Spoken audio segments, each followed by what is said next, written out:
Kolkata night ৰাইডাৰ্স সানৰাইজাৰ্স হায়দৰাবাদক 8 উইকেটৰ ডাঙৰ ব্যৱধানত পৰাস্ত কৰি প্ৰথমগৰাকী দল হিচাপে ফাইনেললৈ প্ৰৱেশ কৰিলে কলকাতা নাইট ৰাইডাৰ্ছে আৰু 2021 সিজনৰ পিছত পুনৰ এবাৰ কলকাতা নাইট ৰাইডাৰ্ছে ফাইনেললৈ উপনীত হ'লে আৰু নিজৰ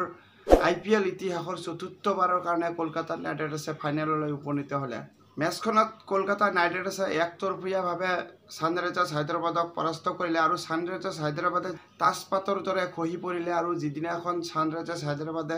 ৰান কৰা দেখা যায় একেবাৰে পাহাৰ গঢ়ি তোলে আৰু যিদিনাখন ধৰাশায়ী হয় যেন একেবাৰে সকলোবোৰ প্লেয়াৰে ধৰাশায়ী হ'লে আৰু কোৱালিফায়াৰৰ দৰে আণ্ডাৰ প্ৰেছাৰ মেচত সানৰাইজাৰ্স হায়দৰাবাদ দলে প্ৰেছাৰ হেণ্ডেল কৰিব নোৱাৰিলে আৰু কলকাতাৰ আগত সম্পূৰ্ণৰূপে বিধ্বস্ত হ'লে আৰু সানৰাইজাৰ্স হায়দৰাবাদে প্ৰথমতে বেটিং কৰি 159 ৰান সংগ্ৰহ কৰিব পাৰিছিলে 159 ৰান সন্মানগত স্কোৰ আছিল যদিও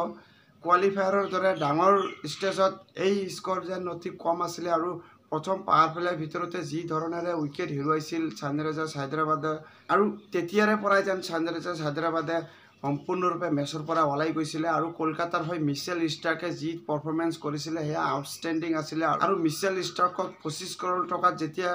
ক্ৰয় কৰিছিলে তেতিয়াৰে পৰা যেন মিচেল ষ্টাৰ্কৰ পাৰফৰ্মেন্স ইমান ভাল হোৱা নাছিলে আৰু বহু সমালোচনাৰ সন্মুখীন হ'বলগীয়া হৈছিলে মিচেল ষ্টাৰ্কৰ আৰু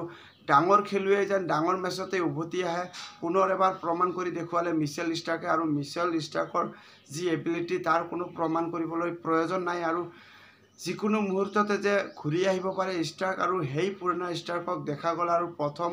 অভাৰৰ দ্বিতীয় বলতে ট্ৰেভিছ হেডক আউট কৰিলে যি ধৰণেৰে হেয়া আউটষ্টেণ্ডিং আছিলে আৰু সেই উইকেটৰ পিছতেই যেন সানৰাইজাৰ্স হায়দৰাবাদ দলৰ ওপৰত যি এটা প্ৰেছাৰ মেইনটেইন হৈছিল আৰু সেই প্ৰেছাৰ একেবাৰে এৰাব পৰা নাছিলে সানৰাইজাৰ্স হায়দৰাবাদ দলে আৰু একেৰাহে এজনৰ পিছত আন এজন তাজপাতৰ দৰে খহি পৰিছিলে হায়দৰাবাদৰ বেটিং লাইনআপ মেচখনত ট্ৰেভিছ হেডে 19 ৰানতে আউট হৈছিল আৰু তাৰ বিপৰীতে অভিষেক শৰ্মা 3 ৰানৰ স্কোৰতে আউট হৈছিল হায়দৰাবাদ দলৰ হৈ অভিষেক শৰ্মা আৰু ট্ৰেভিছ হেড দুয়ো মিলি যি স্টাৰ্টিং দি আছিল প্ৰথম পাৱাৰ প্লেৰ পৰাই হায়দৰাবাদ দলে মেচ সেট কৰিব পাৰিছিল আৰু প্ৰথম পাৱাৰ প্লেৰ ভিতৰতে দুজন ওপেনাৰ বেটসমেনক হেৰুৱাই হায়দৰাবাদ দলে যেন গভীৰ বিপদত পৰিছিল আৰু সেই বিপদৰ পৰা দলটোৱে কেতিয়াও উঠি আহিব পৰা নাছিলে আৰু নীতিশ ৰেড্ডি কেৱল মাত্ৰ 9 ৰানৰ স্কোৰতে আউট হৈছিল আৰু শাহবাজ আহমেদেও 19 ৰানৰ স্কোৰতে আউট হৈছিল উপৰ্যুপৰি উইকেট হেৰুৱাৰ পিছত ৰাহুল ত্ৰিপাঠী আৰু হেনৰি কালাছনৰ মাজত এটা পাৰ্টনাৰশ্বিপ হৈছিল আৰু সেই পাৰ্টনাৰশ্বিপৰ জৰিয়তে কিছু আশা জাগি উঠিছিলে হায়দৰাবাদ দলৰ নহলে একেবাৰে যেন মেচত নথকাই আছিলে হায়দৰাবাদ দলে আৰু মিলি 67 ৰানৰ এটা ভাল পাৰ্টনাৰশ্বিপ কৰিছিলে আৰু হেনৰি কালছনে 32 ৰানৰ স্কোৰত আউট হোৱাৰ পিছত যেন ৰাহুল ত্ৰিপাঠীয়ে শাহবাজ আহমেদক লৈ কিছু স্কোৰ আগুৱাই লৈ গৈছিল যদিও পিছলৈ ৰাহুল ত্ৰিপাঠীয়ে দুৰ্ভাগ্যবশতঃ 55 ৰানৰ স্কোৰত আউট হৈছিলে আৰু শেষলৈ পেট কামিন্সে অধিনায়ক হিচাপে যি এটা লিডাৰশ্বিপ ইনিংছ খেলিছিলে আৰু দলক বিপদৰ পৰা সহায় কৰিছিলে আৰু পেট কামিন্সৰ এই ইনিংছৰ বলতে সন্মানগত স্কোৰলৈ আহিব পাৰিছিলে সানৰাইজাৰ্স হায়দৰাবাদ দলে নহলে 120 ৰানৰ ভিতৰতে থমকি গ'লহেঁতেন আৰু পেট কামিন্সে 24টা বলৰ ভিতৰত 30 ৰানৰ এটা ইনিংছ খেলিছিলে যাৰ কাৰণে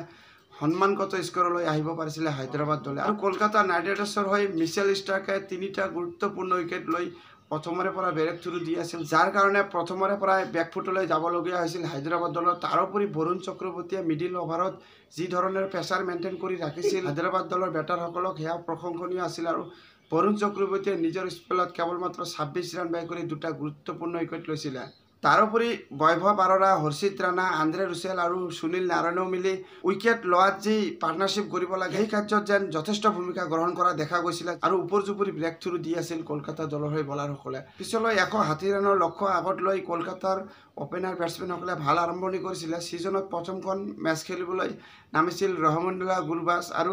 গুৰবাছ আৰু সুনীল নাৰায়ণে দুয়ো মিলি প্ৰথম যুটিত 44 ৰানৰ পাৰ্টনাৰশ্বিপ কৰিছিলে যাৰ কাৰণে মেচত আৰু সহজতে আগুৱাই যাব পাৰিছিলে কলকাতাৰ বেটাৰসকলে গুৰবাছ 23 ৰানৰ স্কোৰত আউট হৈছিল আৰু সুনীল নাৰায়ণে 21 ৰানৰ স্কোৰত আউট হৈছিল যদিও পিছলৈ আৰম্ভ হয় যেন আয়াৰ শ্ব শ্ৰেয়স আয়াৰ আৰু ভেংকটেশ আয়াৰ এই দুই আয়াৰে মিলি যি খেল দেখুৱালে আৰু এই দুয়োৰ আউটষ্টেণ্ডিং পাৰফৰ্মেন্সৰ কাৰণে হায়দৰাবাদ দলে একেবাৰে বিধ্বস্ত হয় আৰু কেৱল মাত্ৰ 13.4 অভাৰৰ ভিতৰতে 160 ৰানৰ লক্ষ্য অতিক্ৰম কৰি কলকাতা নাইট ৰাইডাৰ্ছে দেখুৱাই দিলে যে কলকাতা নাইট ৰাইডাৰ্ছে যেহেতু বিগত দুটা মেচত বৰষুণৰ কাৰণে খেলিব পৰা নাই আৰু কলকাতা নাইট ৰাইডাৰ্ছৰ বেটাৰ আৰু বলাৰ সকলোৱে যেন হায়দৰাবাদ দলৰ ওপৰত সকলোকে পুজাৰি দিলে আৰু দুই আয়াৰে মিলি 97 ৰানৰ এটা পাৰ্টনাৰশ্বিপ কৰি মেচ জিকাইহে উভতি আহিলে। ভেংকটেশ আয়াৰে প্ৰথমতে মেচখনত 28টা বলৰ সন্মুখীন কৰি 51 ৰানৰ এটা অৰ্ধশতকীয় ইনিংছ খেলিছিলে আৰু ভেংকটেশ আয়াৰে অৰ্ধশতক কৰাৰ পিছত যেন শ্ৰেয়াছ আয়াৰেও যেন জিত লৈ বহে যেন আৰু শ্ৰেয়াছ আয়াৰে 14 ৰানত অৰ্ধশতকৰ পৰা পিছ পৰি আছিল যদিও ট্ৰাভিছ হেডৰ পিছৰ অভাৰখনত ওপৰ-জুপৰি 3টাকৈ 4-6 কোবাই শ্ৰেয়াছ আয়াৰেও অৰ্ধশত ৰান সম্পূৰ্ণ কৰে আৰু ট্ৰাভিছ হেডৰ অভাৰত শ্ৰেয়াছ আয়াৰে প্ৰথম বলতে 6 আৰু 4 তাৰ পিছলৈ 2টা বলত ওপৰ-জুপৰি 6 কোবাই মেচখন জয়লাভ কৰিলে আৰু মেচখনত ছানৰাইজাৰ্ছ হায়দৰাবাদ দলৰ হৈ যেন কিছু দুৰ্বলতাও দেখা গ'ল আৰু যেহেতু ক্ৰিকেটে হওক বা ফুটবলে হওক মেচৰ শেষ মুহূৰ্তলৈকে পৰাজয় স্বীকাৰ কৰিব নালাগে আৰু হায়দৰাবাদ দলৰ হৈ যেতিয়ালৈকে ট্ৰাভিছ হেডক বলিং কৰিবলৈ লৈ আহিছিল অধিনায়কে আৰু তেতিয়াই যেন নিশ্চিত হৈ গৈছিল যে